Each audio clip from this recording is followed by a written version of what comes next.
tunggal pantun. Bertemu teman yang lama tak suah. Ternyata dia bergelar sarjana hukum. Assalamualaikum kawan semua. Semoga bibir berhias senyum. Oke, tepuk tangan.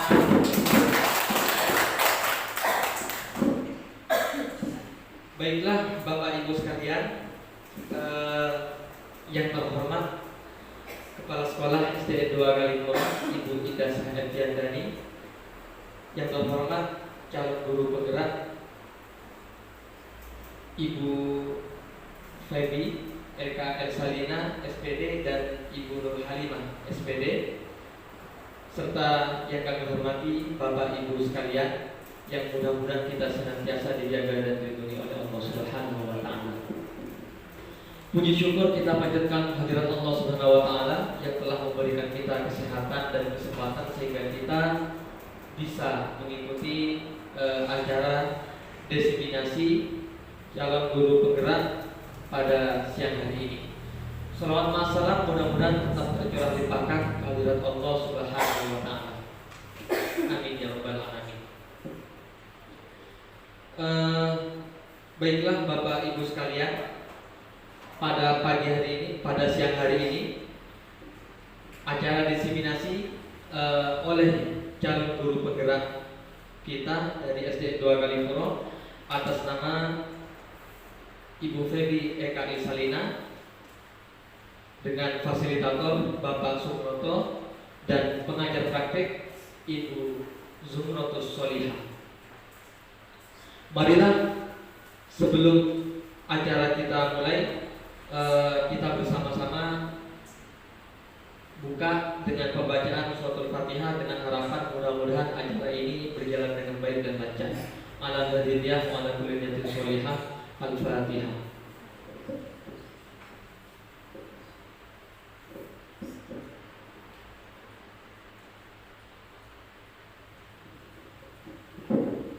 Terima kasih. Selanjutnya marilah kita bersama-sama menyanyikan lagu Indonesia Raya.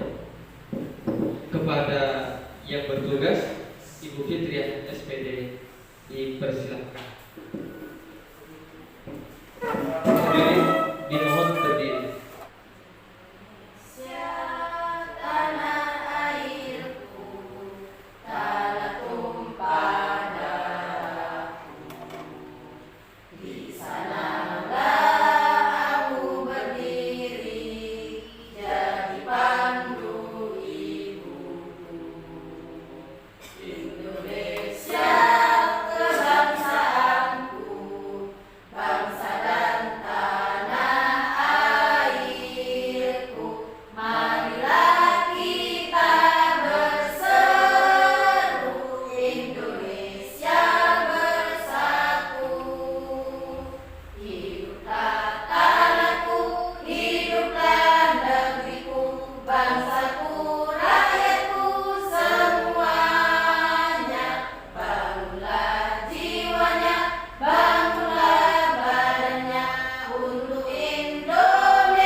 Disampaikan terima kasih.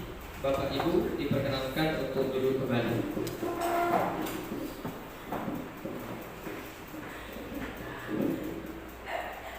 Acara berikutnya sambutan oleh Kepala Sekolah SDN 2 Galimoro kepada yang terhormat Ibu Ida Sahadiandani dipersilakan.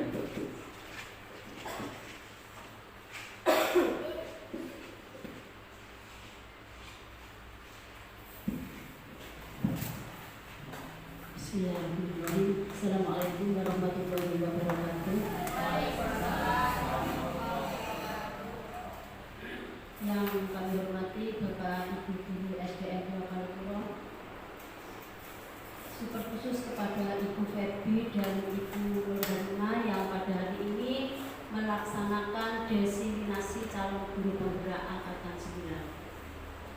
Terima kasih kami ucapkan kepada Bapak Ibu Guru semua yang telah hadir memenuhi undangan guna ikut mendukung kegiatan Ibu Febi di tempat yang cukup sejuk ini.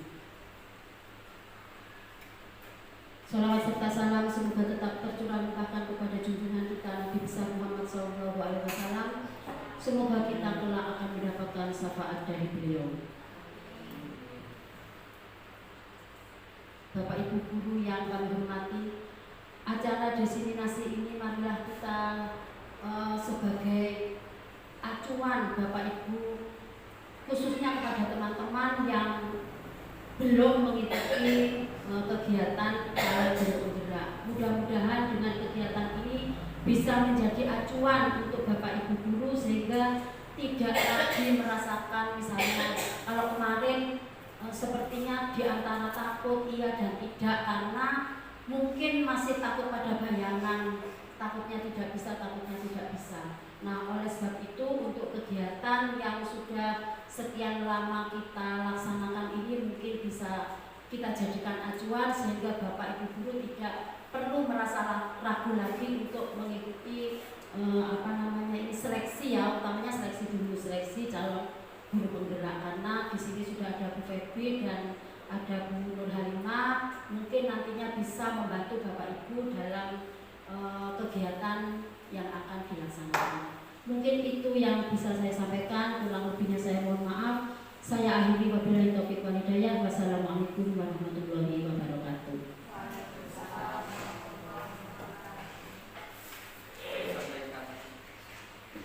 Disampaikan terima kasih.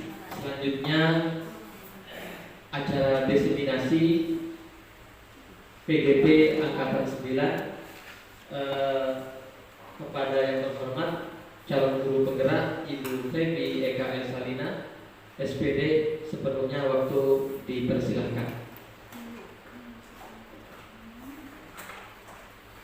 Assalamualaikum warahmatullahi wabarakatuh. Selamat siang Bapak Ibu, terima kasih sudah menyempatkan hadir pada acara diseminasi budaya positif modul 1.4 CGP Angkatan 9 Kabupaten Banyuwangi. Yang terhormat Ibu Kepala Sekolah dan teman-teman rekan guru yang berbahagia. Nah, ini ada permainan buka tutup tangan ya Bapak Ibu. Kayaknya Bapak Ibu sudah pernah mendengar ya. Misalkan lagu ini Pak, lanjutkan Pak. Ya.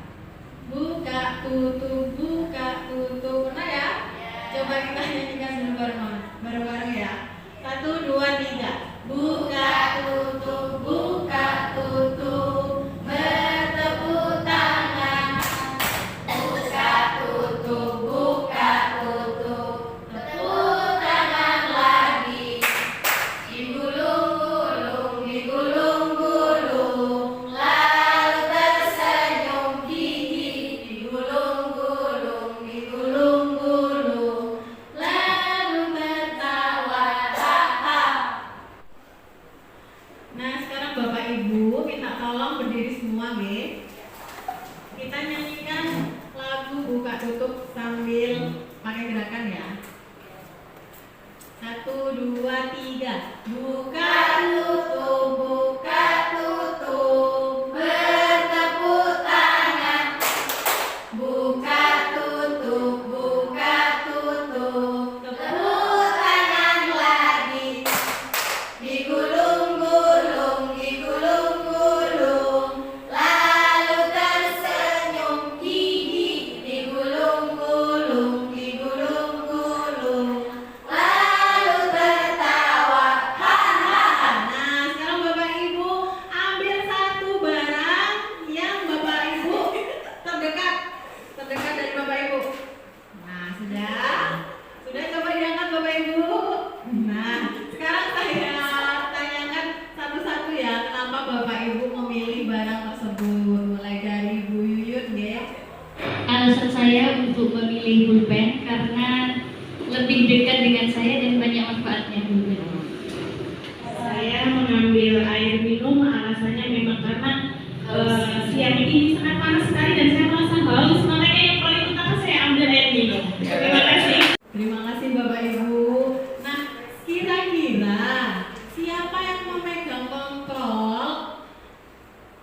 mengambil barang tersebut? Siapa yang mengambil kontrol? Siapa yang mengontrol? Bapak Ibu mengambil bahwa yang satu pulpen, bahwa yang satu gelas, bahwa yang satu buku. Kira-kira siapa ya Bapak Ibu ya? Diri sendiri. Nah, jadi kita tidak bisa dikontrol sama orang lain. Kalau kita tidak dari diri kita sendiri ya. Kalau kita tidak mau misalkan melaksanakan sesuatu, ya tidak akan bisa dilakukan. Seperti itu. Nah, kira-kira guru pengontrol murid atau tidak ya Bapak Ibu? Iya, pengontrol juga. Tapi pada dasarnya kita tidak dapat memaksa murid untuk berbuat sesuatu jikalau murid tersebut memilih tidak melakukannya. Jadi, memang benar, guru itu termasuk pengontrol murid. Tetapi, kalau sudah dikontrol oleh guru, terakhirnya muridnya mau atau tidak, seperti itu. Bapak Ibu sering ya melihat murid-murid yang kita sudah mengingatkan, tapi terkadang masih ada yang masih melakukannya. Iya atau tidak? Iya, sepertinya gitu ya, sama ya kalau gitu. Selanjutnya, psikiater dan pendidik Dr. William Glasser dalam kontrol teori yang kemudian hari berkembang dan dinamakan choice theory meluruskan beberapa miskonsepsi tentang makna kontrol. Yang pertama, ilusi guru mengontrol murid. Lalu yang kedua, ilusi bahwa orang dewasa memiliki hak untuk memaksa. Yang ketiga, ilusi bahwa kritik dan membuat orang merasa bersalah dapat menguatkan karakter. Yang keempat, ilusi bahwa semua penguatan positif, efektif, dan bermanfaat. Nah, pertamanya ilusi guru mengontrol murid. Benar atau tidak sebetulnya Bapak Ibu? Tidak, ya. Karena sebetulnya yang paling pada dasarnya murid yang mengontrol dirinya sendiri. Itu hanya ilusi ya Bapak Ibu ya. Lalu yang kedua, ilusi bahwa orang dewasa memiliki hak untuk memaksa. Apakah benar memaksa? Ya. Ilusi bahwa kritik dan membuat orang merasa bersalah dapat menguatkan karakter. Kira-kira benar atau tidak? Tidak ya Bapak Ibu ya. Kalau murid kita kritik terus habis itu kita bilangi biar dia merasa bersalah, akhirnya anak itu akan bagaimana? Kira-kira berkembangnya baik atau tidak? Tidak. Lalu yang keempat, ilusi bahwa semua penguatan positif, efektif, dan bermanfaat. Contohnya Bapak Ibu misalkan dikasih anak muridnya dikasih hadiah, tiap minggu dikasih hadiah, yang benar ini dikasih hadiah ini. Kira-kira kalau sering berkelanjutan akan baik atau tidak? Tidak. Mengapa ya kalau tidak seperti itu? Iya, akan mengharapkan imbalan terus sampai besar mengharapkan imbalan. Ya, seperti itu. Lalu apakah mendisiplinkan anak? Anak adalah bagian yang paling menantang dari pekerjaan kita, Bapak Ibu. Anak yang paling menantang atau tidak? Iya. Ada yang bisa berbagi pengalaman di sini untuk membagikan pengalamannya bahwa anak itu menantang bagi kita, mendisiplinkan anak itu bagaimana? Monggo.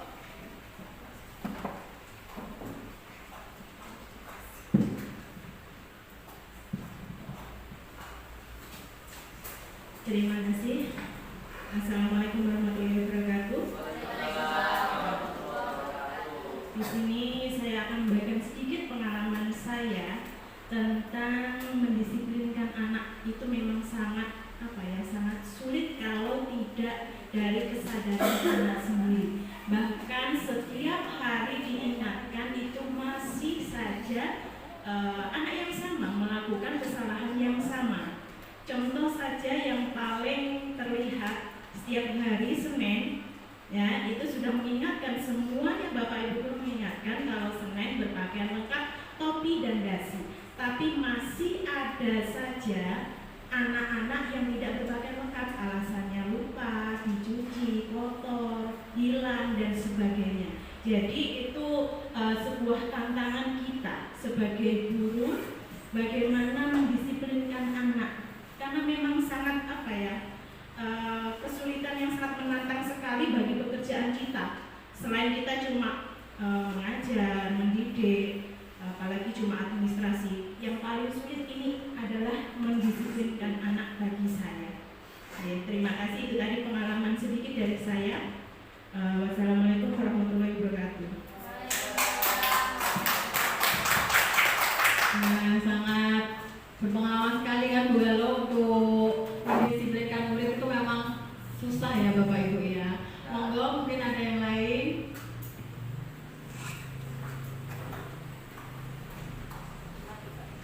Di murid saya sendiri kelas 3, setiap ada tugas rumah atau PR, dia itu tidak pernah mengerjakan, bahkan dia itu tidak masuk.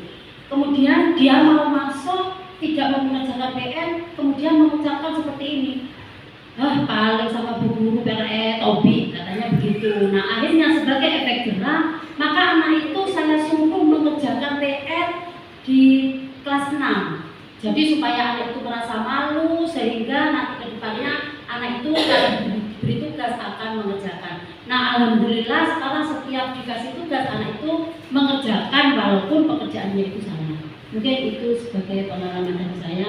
Terima kasih. Baik Bapak Ibu, terima kasih sudah berbagi pengalamannya. Nah, memang mendisiplinkan anak itu sangat menantang terutama bagi pendidik ya Bapak Ibu ya.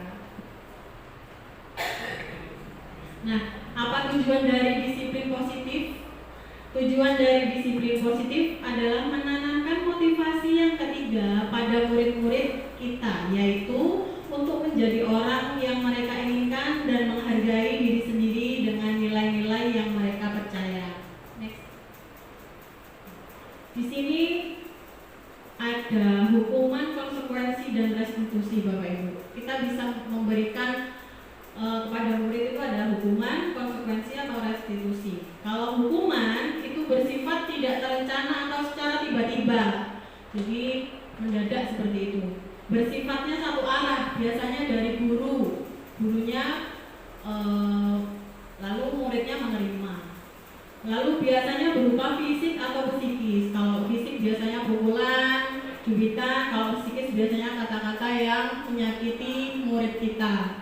Lalu yang kedua, konsekuensi. Kalau konsekuensi itu sudah terencana atau disepakati oleh guru dan murid. Bentuknya konsekuensi dibuat oleh pihak guru atau pihak sekolah.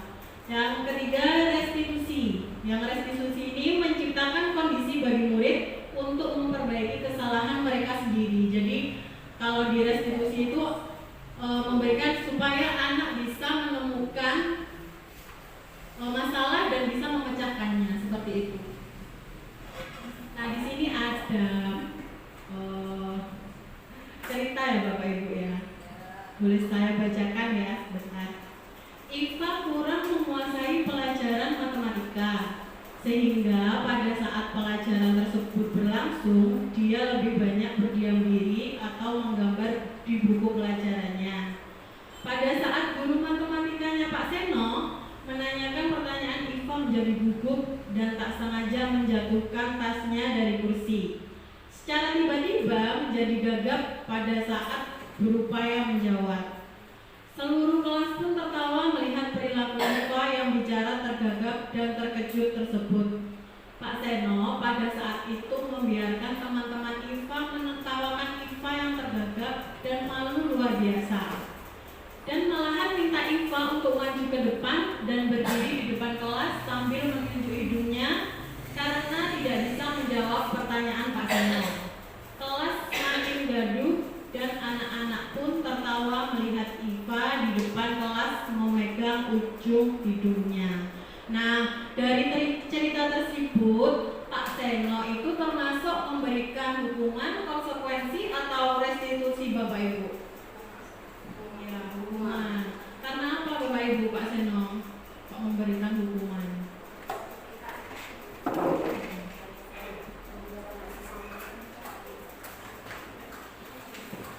Yang sudah dibacakan seperti tadi, menurut saya pengakuan Pak Seno ini terhadap Iva ini merupakan hukuman karena dari satu pihak yaitu guru mendukung muridnya. Jadi tidak ada kesepakatan sebelumnya dan itu secara tiba-tiba. Terima kasih.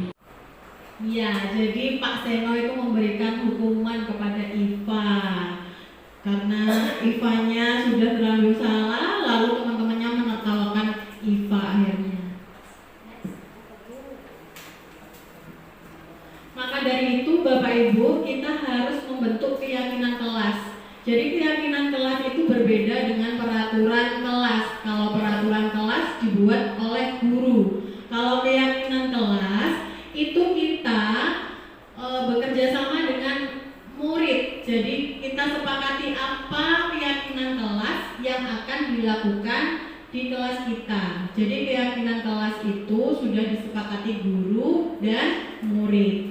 Nah, keyakinan kelas ini bersifat lebih abstrak daripada peraturan yang lebih rinci dan konkret. Keyakinan kelas berupa pernyataan universal. Pernyataan keyakinan kelas senantiasa dibuat dalam bentuk positif. Maksudnya, misalkan peraturannya gini, dilarang lari-larian. Seperti itu bukan keyakinan kelas ya Bapak Ibu. Harus dirubah menjadi kalimat yang positif. Misalkan, berjalan saat di kelas, seperti itu. Ya, misalkan dilarang berbicara, berarti bagaimana Bapak Ibu? Dijadikan kalimat positif. Mendengarkan saat teman atau guru berbicara, seperti itu.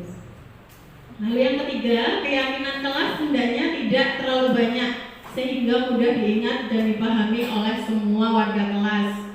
Yang keempat, keyakinan kelas sebaiknya sesuatu yang dapat diterapkan di lingkungan tersebut.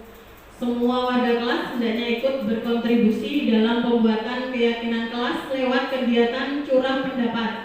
Dan yang terakhir, bersedia meninjau kembali keyakinan kelas dari waktu ke waktu. Jadi bisa diperbarui setiap waktu.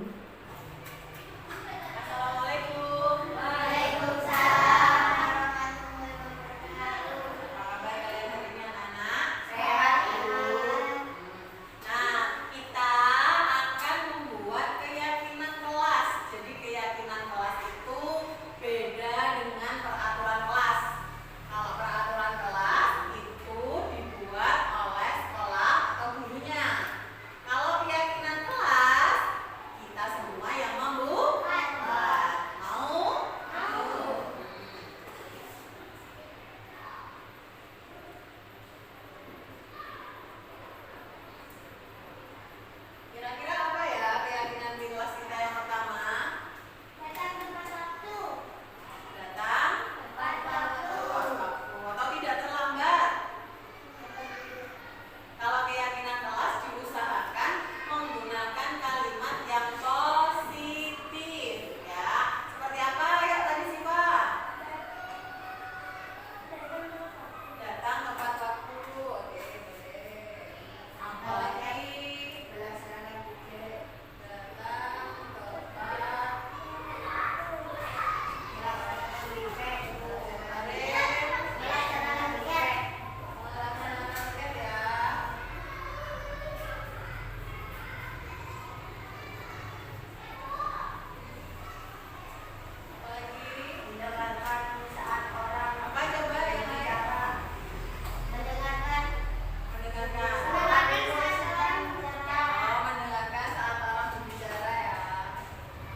Selanjutnya yaitu 5 posisi kontrol guru. Jadi guru ini memiliki posisi kontrol. Yang pertama penghukum, pembuat rasa bersalah, teman, pemantau, dan manajer. Ada 5 ya Bapak Ibu. Saya jelaskan satu-satu. Kalau penghukum, biasanya seorang penghukum biasanya menggunakan hukuman fisik maupun verbal. Penghukum dengan nada suara tinggi, bahasa tubuh, matanya melotot, dan jari menunjuk-nunjuk menghardik. Contoh dari penghukum biasanya ngomongnya seperti ini. Terlambat lagi, pasti terlambat lagi. Selalu datang terlambat. Kapan bisa datang tepat waktu? Selanjutnya, bagaimana perasaan murid bila guru berbicara seperti itu pada saat muridnya datang terlambat? Nah, kemungkinan murid marah dan mendendam atau bersifat agresif, malah menjadi lebih agresif. Bisa jadi sesudah kembali duduk, murid tersebut akan mencoret-coret bukunya atau meja tulisnya. Lebih buruk lagi, sepulang sekolah, murid melihat motor atau mobil Bapak Ibu guru dan akan menggores kendaraan tersebut dengan paku. Nah, jadi kadang ada ya, memang murid itu beda-beda ya Bapak Ibu. Ada mungkin salah satu murid yang gampang mendendam anaknya, jadi kita harus memang berhati-hati. Yang kedua, pembuat rasa bersalah. Pada posisi ini biasanya guru akan bersuara lebih lembut. Pembuat rasa bersalah akan menggunakan keheningan yang membuat orang lain merasa tidak nyaman, bersalah atau rendah diri. Kata-kata yang keluar dengan lembut akan seperti ini. Ibu sangat kecewa sekali dengan kamu. Berapa kali Bapak harus memberitahu kamu ya? Gimana coba kalau orang tua kamu tahu kamu berbuat begini? Apakah Bapak Ibu pernah melakukannya? Iya, saya juga pernah. Nah, dampak negatifnya apa kalau kita melakukan seperti itu? Murid akan merasa bersalah telah mengecewakan ibu atau bapak gurunya. Murid akan merasa menjadi orang yang gagal dan tidak sanggup membahagiakan orang lain. Kadangkala sikap seperti ini lebih berbahaya dari sikap penghukum, karena emosi akan tertanam rapat di dalam. Murid akan menahan perasaan. Jadi biasanya kalau murid-murid yang tertutup akan dipendam sendiri, nggak cerita sama orang tua, nggak cerita sama temennya, dipendam sendiri. Lalu yang ketiga, teman ya Bapak Ibu. Guru pada posisi ini tidak akan menyakiti murid, namun akan tetap berupaya mengontrol murid melalui persuasi. Posisi teman pada guru bisa negatif ataupun positif. Positif di sini berupaya hubungan baik yang terjalin antara guru dan murid. Guru di posisi teman menggunakan hubungan baik dan humor untuk mempengaruhi seseorang. Mereka akan berkata, ayo bantulah demi Bapak ya. Ya tidak bantuan Bapak selama ini. Ya sudah, kali ini tidak apa-apa. Nanti Ibu bereskan. Nah, ini adalah teman, posisi kontrol teman.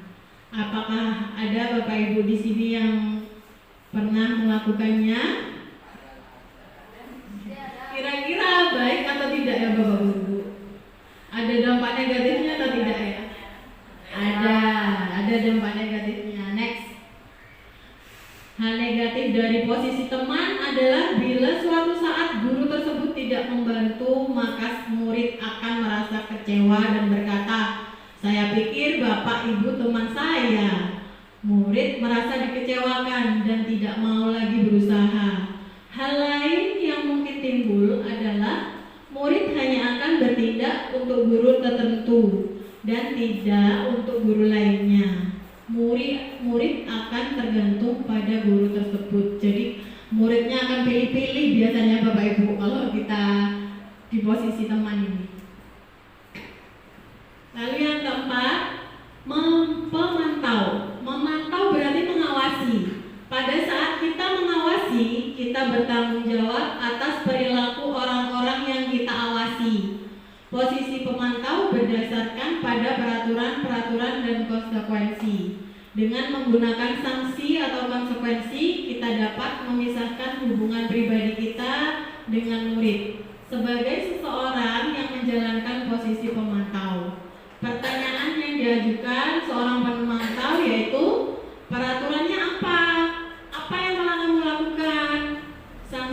atau konsekuensinya apa? Nah, Bapak Ibu melakukannya kira-kira? Pernah ya? Nah, ini termasuk kontrol yang mendekati sempurna. Tapi murid memahami konsekuensi yang harus dijalankan karena telah melanggar salah satu peraturan sekolah. Guru tidak menunjukkan suatu emosi yang berlebihan, menjadi pemarah atau membuat merasa bersalah. Dan yang kelima yaitu posisi manajer. Posisi di mana guru berbuat sesuatu bersama dengan murid, mempersilahkan murid mempertanggungjawabkan perilakunya, mendukung murid agar dapat menemukan solusi atas permasalahannya sendiri. Tugas seorang manajer bukan untuk mengatur perilaku seseorang. Kita membimbing murid untuk dapat mengatur dirinya. Seorang manajer bukannya memisahkan murid dari kelompoknya, tapi mengembalikan murid tersebut ke kelompoknya dengan lebih baik dan kuat. Jadi posisi manajer ini adalah posisi kontrol yang terbaik. Nah, jadi untuk posisi manajer biasanya nada suaranya tulus, bahasa tubuhnya tidak kaku dan mendekat kepada murid. Oke Bapak Ibu, nah tadi ada restitusi ya, jadi saya jelaskan lagi lebih rinci di sini. Apa itu restitusi? Restitusi adalah proses menciptakan kondisi bagi murid untuk memperbaiki kesalahan mereka, sehingga mereka bisa kembali pada kelompok mereka dengan karakter yang lebih kuat. Restitusi juga merupakan proses kolaboratif yang mengajarkan murid untuk mencari solusi untuk masalah mereka dan membantu murid untuk berpikir tentang orang seperti apa yang mereka ingin menjadi atau tujuan mulia, dan bagaimana mereka harus memperlakukan orang lain. Itu dari pernyataan dari Gosen tahun 2004. Nah, ciri-ciri restitusi ada 9. Bukan untuk menebus kesalahan, namun untuk belajar dari kesalahan. Yang kedua, memperbaiki hubungan. Yang ketiga, tawaran bukan paksaan. Yang keempat, restitusi menuntun untuk melihat ke dalam diri. Kelima, restitusi mencari kebutuhan dasar yang mendasari tindakan. Selanjutnya, restitusi diri adalah cara yang paling baik. Restitusi fokus pada karakter bukan tindakan. Restitusi fokus pada solusi. Restitusi mengembalikan murid yang berbuat salah pada kelompoknya. Nah, ini dia ya Bapak Ibu, segitiga restitusi dibagi menjadi 3 tahap. Yang pertama, menstabilkan identitas. Yang kedua, validasi tindakan yang salah. Yang ketiga, menanyakan keyakinan. Nah, jadi ada 3 tahap ya Bapak Ibu ya. Yang pertama, menstabilkan identitas. Kedua, validasi tindakan yang salah. 3, menanyakan keyakinan.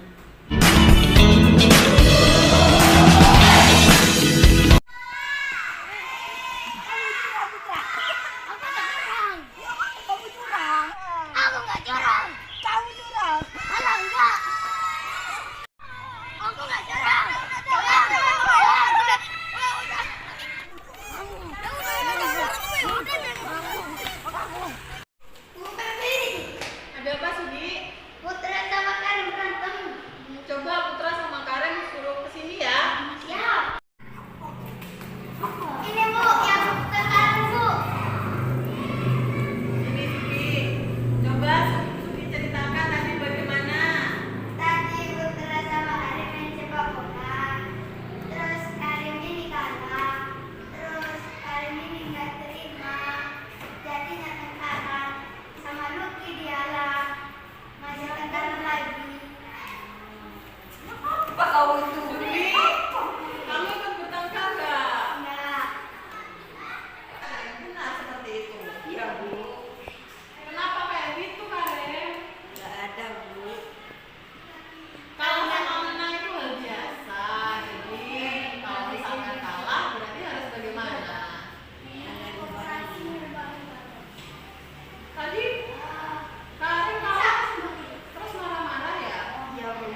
Ada yang mau membantu membacakan?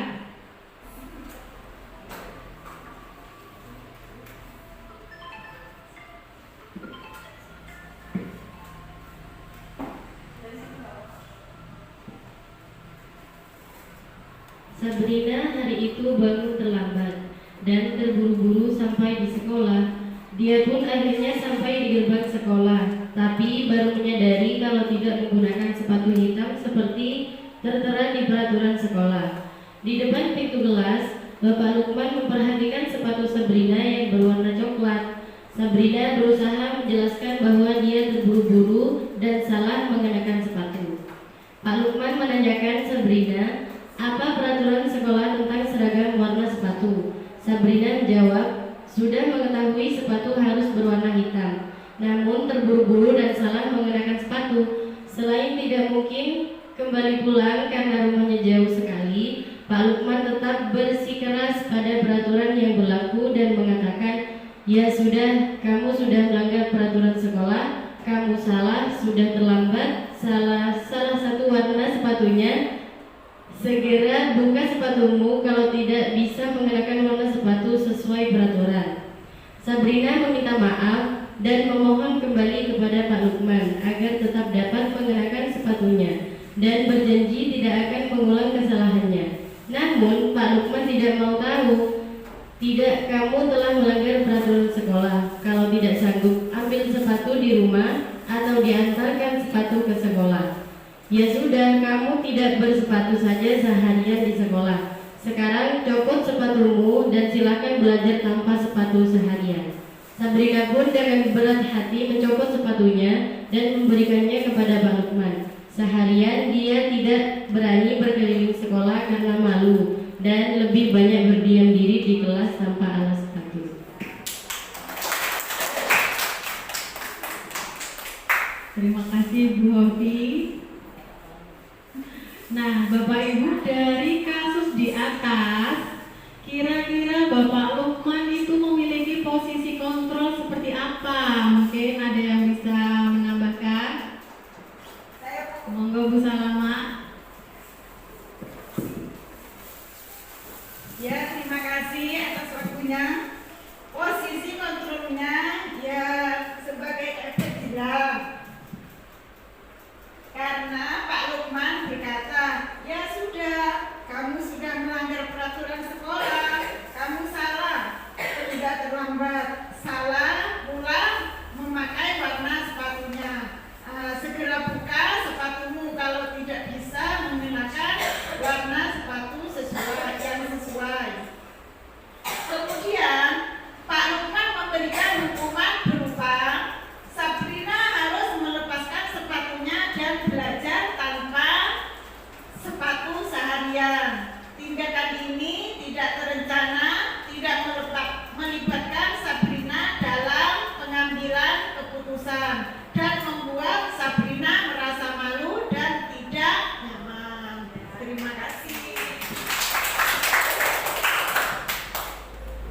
Mungkin Bu Salama bisa menambahkan untuk indikator-indikatornya, monggo Bu. Ya. Indikator dari posisi kontrol yaitu menggunakan hukuman verbal yang menyakitkan dan merendahkan. Yang kedua, hukuman bersifat tidak terencana atau tiba-tiba. Yang ketiga, bersifat satu arah dari pihak guru yang memberikan hukuman dan murid hanya menerima tanpa kesepakatan atau pengarahan sebelumnya. Terima kasih. Terima kasih. Ya, memang betul Bapak Lukman ya. Bapak Lukman adalah sebagai penghukum posisi kontrolnya. Karena posisi kontrol yang terbaik itu adalah posisi manajer, bila Bapak Lukman menjadi posisi kontrol manajer, kira-kira apa yang dilakukan Bapak Lukman? Monggo yang mungkin bisa menanggapi. Baik, terima kasih atas waktunya. Di sini saya akan menjawab pertanyaan dari kasus yang sudah dipaparkan oleh calon guru penggerak angkatan 9. Jika Pak Lukman mengambil posisi seorang manajer dan akan mengajukan pertanyaan dan pernyataan yang lebih mendukung dan memotivasi Sabrina untuk memperbaiki perlakuannya, menstabilkan identitas. Nah, Sabrina, mengapa datang terlambat? Itu adalah pertanyaan dari Pak Lukman. Mengapa tidak menggunakan sepatu sesuai dengan aturan sekolah? Validasi tindakan yang salah. Termasuk validasi tindakan yang salah, Sabrina, kamu tentu punya alasan mengapa tidak menggunakan sepatu hitam. Nah, jadi Pak Lukman itu bertanya kepada Sabrina, kenapa kamu tidak menggunakan sepatu hitam? Yang pasti Sabrina mempunyai alasan, karena mungkin sepatunya dicuci atau karena gimana?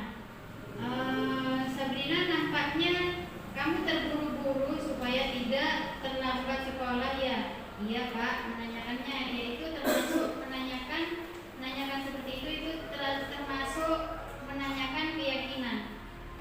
Sabrina, kamu tahu keyakinan sekolah yang sudah disepakati. Menurut keyakinan sekolah, apa yang telah kamu langgar?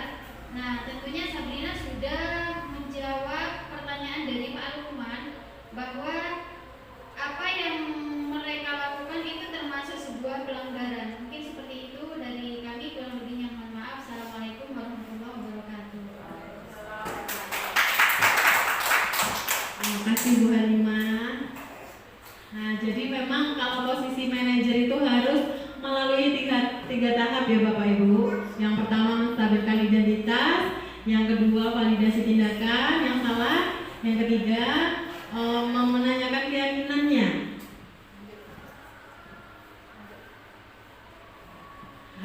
Menerapkan segitiga restitusi pada setiap masalah. Penerapan segitiga restitusi sangat memiliki pengaruh besar karena masalah anak bisa diselesaikan dengan 3 tahap. Yang pertama, penstabilan identitas, validasi tindakan yang salah, dan menanyakan keyakinan. Lalu posisi kontrol terbaik adalah posisi kontrol manajer, karena posisi ini anak diajarkan untuk menyelesaikan dengan cara dan pemikirannya sendiri. Guru hanya sebagai fasilitator. Nah, mungkin Bapak Ibu yang memiliki pertanyaan, silakan, saya persilahkan.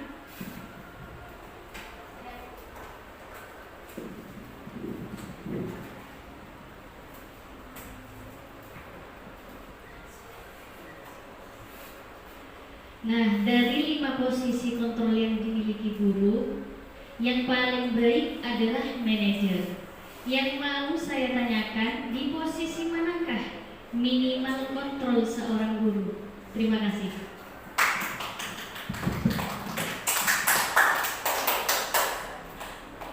Terima kasih Bu Yuyun. Memang benar, posisi kontrol terbaik di 5 kontrol itu ya, yang terbaik adalah manajer. Tapi kita minimal berusaha untuk di posisi pemantau minimal atau manajer. Jadi untuk posisi teman, penghukum, dan pembuat merasa bersalah itu akan memiliki dampak-dampak negatif bagi murid.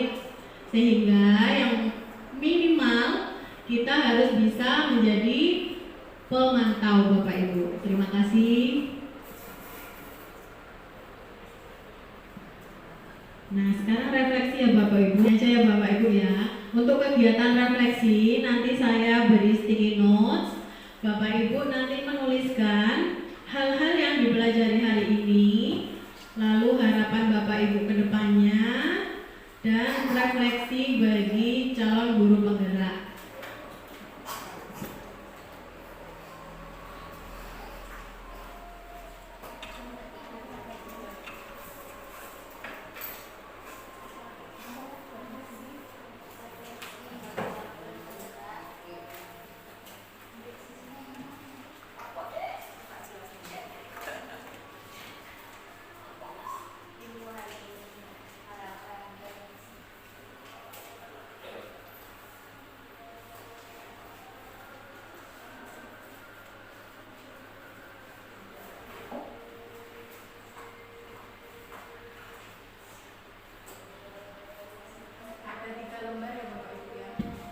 Ada 3 lembar ya Bapak Ibu.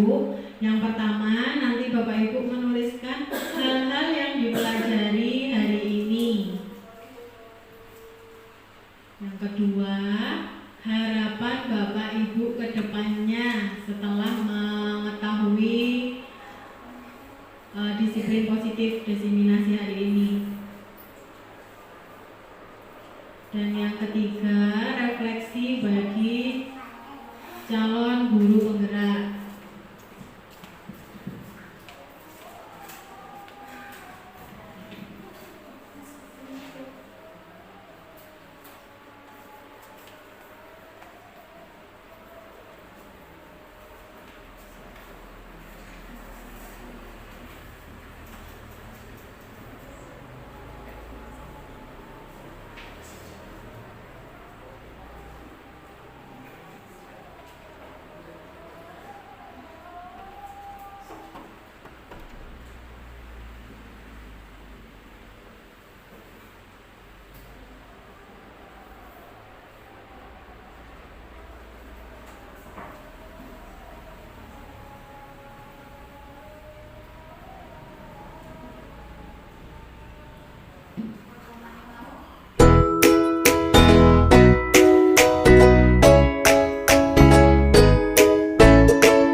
Sudah ya Bapak Ibu ya.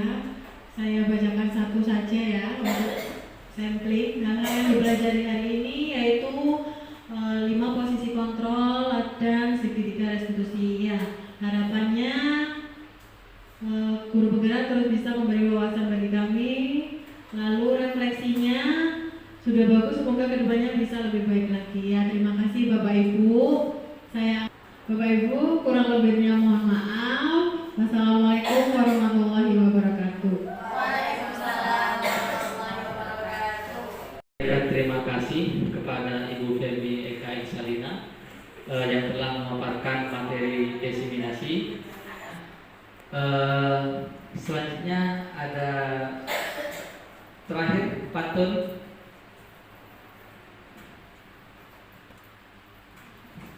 Nanti kalau saya bacakan nanti bilangnya cakep ya.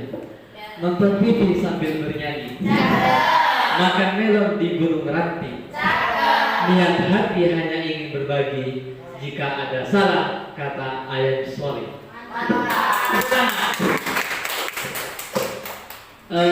Demikianlah kami sebagai moderator, kami mengucapkan terima kasih dan mohon maaf yang tiada batas. Kami akhiri. Assalamualaikum warahmatullahi wabarakatuh. Waalaikumsalam